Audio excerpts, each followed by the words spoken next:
Est-ce que votre objectif vous fait vibrer? Bonjour, Virginie Ballès. Je suis coach en nutrition depuis bientôt 20 ans. Ma mission est de vous dire que le seul moyen de vous sentir bien dans votre peau est de prendre soin de vous et d'arrêter de vous maltraiter à coups de restrictions et de compulsions alimentaires. Alors aujourd'hui, je vais vous parler d'objectifs. Parce qu'il y a une chose dont je m'aperçois, c'est que finalement la majorité des personnes que je rencontre qui ont déjà fait des dizaines de régimes n'ont pas tellement d'objectifs. Alors si bien sûr, je veux perdre du poids, pourquoi? Pour me sentir bien dans ma peau. Mais par contre, ça fait 20 ans que je veux me sentir bien dans ma peau, mais que je suis en train de me maltraiter. Comment vous pensez que ce soit possible? Si vous vous maltraitez, vous ne pouvez pas être bien dans votre peau. Et si vous maltraitez votre corps, il n'a pas envie de se libérer de ces kilos qui vous chargent. Ces kilos, c'est juste un message pour vous dire « Hey, t'arrêtes de me faire souffrir !» Donc, ce qui serait bien, c'est d'aller vraiment chercher pourquoi vous voulez maigrir. Et en fait, c'est le seul moyen d'avancer. Là, tiens, en cette saison des vacances, peut-être vous rentrez de vacances. Quand vous êtes parti en vacances, est-ce que vous avez fait votre valise sans savoir où vous allez? Est-ce que vous avez pris votre voiture, vous avez pris l'autoroute, la première qui passait, la première sortie qui passait? Mais non, bien sûr. Vous aviez réservé vos vacances, vous saviez exactement où vous alliez, vous avez noté l'adresse dans votre GPS, vous avez fait les valises peut-être même en allant voir la météo avant d'y aller. Et vous avez pris les bonnes affaires. Peut-être vous en avez racheté d'autres dont vous saviez que vous aviez besoin pour aller à cet endroit-là. Mais en fait, tous les dossiers de notre vie devraient être gérés de cette manière-là. Et finalement, je m'aperçois qu'il y a un peu, je dirais, deux types de vie. Il y a les personnes qui sont pas très claires sur leurs objectifs, qui savent pas bien où ils vont, qui vivent parce qu'il faut bien vivre et qui avancent parce que la vie avance et qui se laissent mener, balloter comme ça au gré du vent et au gré peut-être des opportunités de vie sans vraiment être clairement définis sur ce qu'ils veulent. Forcément, ils vont arriver à un endroit où ils savent pas très bien où ils veulent aller. Donc peut-être c'est chouette là où ils arrivent. Parce que parfois, les vacances comme ça, un peu en mode routard, ça peut être sympa aussi. On peut faire des belles rencontres, des belles découvertes.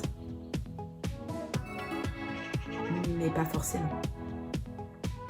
Par contre, il y a aussi l'autre catégorie de personnes. Ces personnes qui sont très déterminées, qui savent exactement où ils veulent aller. D'ailleurs, dans tous les domaines de vie, pas forcément que sur le poids et la sculpture de votre corps. Mais à partir du moment où vous savez clairement où vous voulez aller, vous allez pouvoir découper ce projet et lister quelles sont les étapes importantes à franchir. Quelles sont les actions à mener pour y aller. Et si dans ces actions, justement, il faudrait perdre 10 kilos, tout de suite, ça va être plus motivant d'y aller. Alors que si dans ces actions, votre poids n'a pas d'impact, ça va pas être simple de trouver le levier pour y aller. Et donc l'idée dans cette affaire de poids, c'est de déterminer exactement à quoi ça va vous servir. Je me souviens comme ça d'une femme qui rentrait de vacances et qui m'avait dit « Cet été, j'ai vraiment souffert de ne pas pouvoir faire de l'acrobranche avec mes enfants et ma famille. Il y avait mon mari, il y avait mes enfants, ils étaient dans les arbres et moi, j'étais en dessous. Je filmais, j'écoutais, mais je participais pas à l'activité. J'ai vraiment envie de le faire aux prochaines vacances. » Et ça l'a menée, ça l'a tenue. Elle a fait quoi? Elle s'est entraînée, elle a perdu du poids. Et elle a pu faire un acrobranche avec ses enfants et participer à ce plaisir. Mais au moins, son objectif était clair. Elle l'avait imaginé, elle savait exactement ce qu'elle voulait faire. Et dans ces cas-là, on y va tout le temps. J'ai une amie qui rêve de partir vivre aux États-Unis. Ok. Mais du coup, elle a fait quoi? Elle se renseigne des visas. Elle a refait son passeport. Et si elle ne le savait pas, elle n'aurait pas refait son passeport. Et elle serait peut-être jamais allée aux États-Unis. Là, elle va y aller. C'est sûr. Mais pour ça, elle a des actions à mettre en place. En ce moment, c'est la rentrée. Préparer la rentrée, c'est pas juste faire les certificats médicaux, inscrire vos enfants au sport, faire les fournitures scolaires et être présente à la réunion parents-prof. C'est aussi vous poser pour déterminer Qu'est-ce que veut dire cette année pour vous? Qu'est-ce qui va se passer pour vous cette année? Où vous voulez être aux prochaines vacances? Comment vous envisagez cette année? Est-ce que vous libérez du temps pour être plus présente avec vos enfants? Est-ce que les week-ends, vous sortez tout le week-end ou le samedi matin, vous décidez que c'est pour faire les devoirs? Est-ce que vous prenez des vacances ou pas avec vos enfants? Ou toute seule?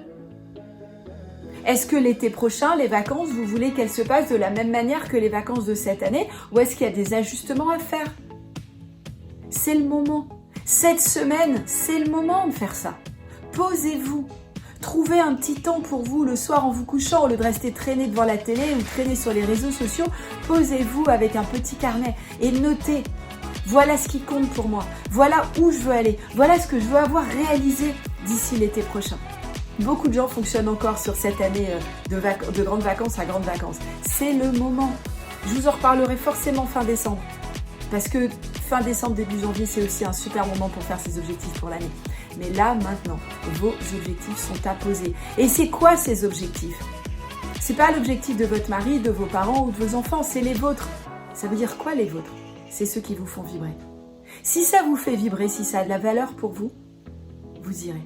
Si ça n'a pas de valeur, et si ça ne vous fait pas vibrer parce que c'est l'objectif de votre associé mais ce n'est pas le vôtre, et vous n'y croyez pas, je vous assure que c'est beaucoup plus difficile de libérer du temps, de libérer de l'énergie, de libérer de la bande passante pour y aller. Donc soyez bien sûr que ce sont vos objectifs. Notez-les et après vous découpez par étapes. Ok, l'été prochain je dois avoir réalisé ça. Ça veut dire que au 31 décembre, qu'est-ce que je dois avoir réalisé? Qu'est-ce que je dois avoir réalisé pour fin septembre? Et après, il n'y a plus qu'à le noter dans la to-do list. Et puis du coup, vous vous y tenez. Et vous allez voir que chaque petit pas que vous allez faire, ça va être une petite victoire avec vous-même. Et vous allez pouvoir vous dire, waouh, j'ai avancé. J'ai fait un pas vers mon objectif. Et ça, je vous assure que c'est un pur bonheur. Alors maintenant, je vous invite à vous poser, à prendre votre petit carnet. Aujourd'hui, peut-être cet après-midi, peut-être ce soir. Aujourd'hui, vous commencez à vous poser sur vos objectifs, sur différents domaines de vie. D'accord? Vos objectifs professionnels, vos objectifs famille, vos objectifs couple, vos objectifs personnels. Vous vous posez, vos objectifs financiers aussi d'ailleurs, vous vous posez. Qu'est-ce que je veux? Où je veux aller? Qu'est-ce qui compte pour moi? À quoi je veux ressembler?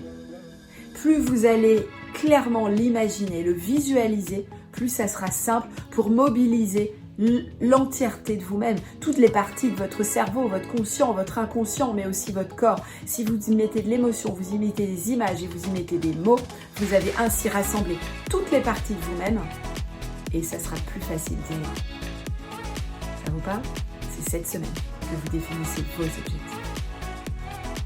Prenez bien soin de vous et surtout pour ne rien rater, je vous invite à cocher, à vous inscrire à cette chaîne si ça vous intéresse. Si vous voulez être informé de toutes mes vidéos, ça va se passer sur cette chaîne. Mettez un pouce en l'air, abonnez-vous, bref, faites tout ce qu'il faut, vous connaissez par cœur pour être bien informé et pour informer vos amis. Prenez soin de vous et à très vite. Quelques précisions par rapport aux objectifs, parce que je travaille aussi sur mes objectifs. Je les partage et ça, je vous invite à le faire avec des amis qui le font aussi cette semaine. Et du coup, on se challenge ensemble pour aller essayer d'aller gratter un peu plus loin. Et ce matin, on s'est rendu compte d'une chose que j'ai envie de partager avec vous. C'est que pour certaines, l'objectif, la vision était facile à long terme. Mais les petits pas pour y aller n'étaient pas simples. Et pour d'autres, elles étaient dans les petits pas, mais moins connectées sur le long terme. Et donc, c'est là où c'était intéressant de travailler ensemble. Mais en tout cas, je vous invite à finaliser ce travail-là cette semaine avec qu'est-ce que vous voulez sur le long terme. Donc, je vous rappelle, c'est pour l'été prochain, qui vous voulez être, qu'est-ce que vous voulez avoir accompli. Mais pour y aller, qu'est-ce que je dois mettre en place tout au long du chemin? Quelles sont les étapes que je dois avoir accomplies? Quelles sont peut-être les aides que je dois demander? Est-ce que je peux y arriver toute seule ou est-ce que j'ai besoin d'être accompagnée? Et dans ces cas-là, qui peut m'accompagner? C'est intéressant. Je ne sais pas si vous, c'est de la même manière, mais là, en ce moment, pour cette rentrée, pour mes enfants, je suis en train de prendre plein de rendez-vous pour réussir à les aider à avancer sur les étapes sur lesquelles j'ai envie de les faire avancer cette année. Donc, je fais appel à différents thérapeutes pour venir m'apporter des infos et me conseiller pour savoir comment je peux au mieux accompagner mes enfants dans ce qu'ils ont à accomplir cette année. Et bien pour vous, c'est la même chose. Donc par rapport à ce que vous voulez accomplir, quelles sont les étapes à passer, les étapes à franchir? Qu'est-ce que vous voulez avoir fait pour fin septembre, pour le 31 décembre, pour les vacances de Pâques? Voilà, mettez-vous comme ça des petits challenges. Et chaque matin, en vous levant, je vous rappelle que avant de poser un pied par terre, quel est le petit pas que je fais aujourd'hui pour servir mon objectif? Et la bonne nouvelle, c'est que si vous mettez tout ça en place, je vous assure que l'été prochain n'aura pas le même goût que l'été qui vient de se passer. Prenez soin de vous. Parce que finalement, les objectifs, je vous l'ai dit, je crois vraiment que c'est très important dans la vie d'avoir des objectifs pour savoir où on va. Ok, c'est top. C'est pas juste dépenser en l'air comme ça. Ah ouais, j'aimerais ça, ça serait cool. Ouais, j'aimerais avoir une belle voiture, j'aimerais avoir une Porsche, j'aimerais avoir le corps d'Angelina Jolie. Non, non. Ça, c'est du bullshit, hein. Ça sert à rien, ces objectifs-là. Les objectifs, ça sert à partir du moment où ça vous fait vraiment vibrer et surtout à partir du moment où vous décidez quel est le chemin que vous allez mettre en place pour atteindre cet objectif. J'ai envie de vous parler du rendez-vous que je viens de faire. Je sors de rendez-vous avec une femme, ça fait 30 ans qu'elle est au régime. 30 ans qu'elle est au régime parce qu'elle veut perdre du poids. Mais au final, ça fait 30 ans qu'elle fait la même chose. Je me prive de ce que je mange, je fais plus de sport pour essayer de perdre du poids. Ça fait 30 ans qu'elle met en place les mêmes actions en imaginant qu'un jour, peut-être, elle va obtenir un résultat différent. Alors, il y a une chose avec laquelle je voudrais tout de suite vous mettre au clair. C'est que les mêmes actions vous conduiront toujours au même résultat. Peut-être que les mêmes actions faites par votre voisine ne feront pas les mêmes résultats. Mais pour vous, les mêmes actions vous mèneront toujours au même résultat. Ça, c'est la certitude. Donc si vous essayez une fois, 2 fois, 3 fois, 4 fois, 5 fois, hier il y a une femme, elle m'a dit j'ai fait 1000 régimes. Et en fait, tu vas arrêter quand?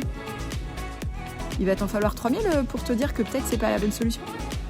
Donc avoir un objectif, c'est top, c'est essentiel. Quelles actions je mets en place pour atteindre mon objectif? C'est top, c'est essentiel. Par contre, quand vous essayez une chose et que vous échouez, apprenez de votre échec. Pour ne pas pleurer à 50 ans en vous disant « Ah merde, ça fait 30 ans que je suis au régime, j'ai pris 30 kilos. » Ouais, ça c'est la grosse merde. Hein. Ça franchement, je vous souhaite pas. Et si vous êtes là, je vous souhaite pas qu'à 80 ans, vous en fassiez encore 30 de plus. Le seul moyen de ne pas y aller, c'est de changer vos actions. Si depuis 30 ans, vous avez pris 30 kilos en faisant des régimes restrictifs, arrêtez les régimes. Passez à autre chose. Changez vos moyens d'action. Apprenez de vos échecs. Si vous n'apprenez rien et que vous continuez les mêmes actions, vous ferez les mêmes échecs et vous allez pleurer sur les mêmes problèmes. Bossez sur vos actions. À très vite.